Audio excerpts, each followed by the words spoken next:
Well, the frost has well and truly returned to Elon Musk's relationship with Donald Trump after the Tesla boss launched his political party, the America Party, over the weekend. Donald Trump was just asked about this morning. Watch. I think it's ridiculous to start a third party. We have a tremendous success with the Republican Party. The Democrats have lost their way, but it's always been a two-party system.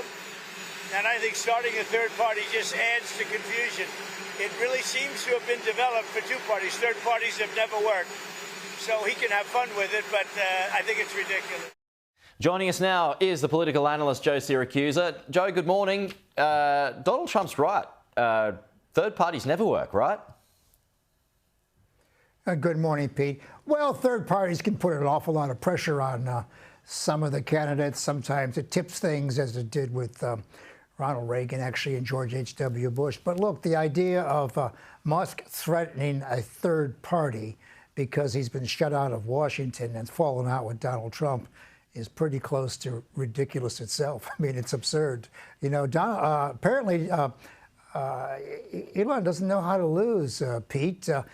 Within minutes or an hour of the president saying what he said, Tesla's stock fell 7%. And later in the day, Musk reported that Tesla fell off 14% in terms of delivery for the second quarter. So, you know, these things take body hits.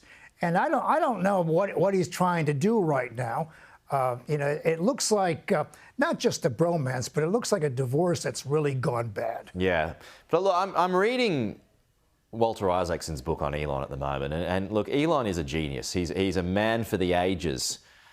You know, with the work that he's done and all the companies that he's been associated with up until this point, up until Tesla, he's got Neuralink going, he's got X, he's got SpaceX, he's got a whole lot of things on the go, but he just can't leave the politics aside at the moment. And what do you put that down to? Is the fact that he doesn't lose? Is that he just can't help himself? He's got to keep going.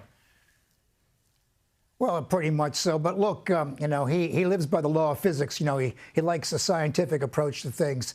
Politics in America, Pete, as you know from your time covering it, ain't got nothing to do with physics or science. It's about emotions and things like that. And Elon has sort of a deficit there, trying to understand what moves American politics. Donald Trump is a phenomenon. You know, it's been 10 years since he came down that escalator, and he's transformed American politics. Musk doesn't understand what's happened or who supports him. This idea that you can attack the president and his party because they're looking a little too good with this last bill that came out, you know, is sort of suicidal. So, you know, it isn't the first time that a businessman has proved to be too naive for politics. American politics is filled with these kinds of cases.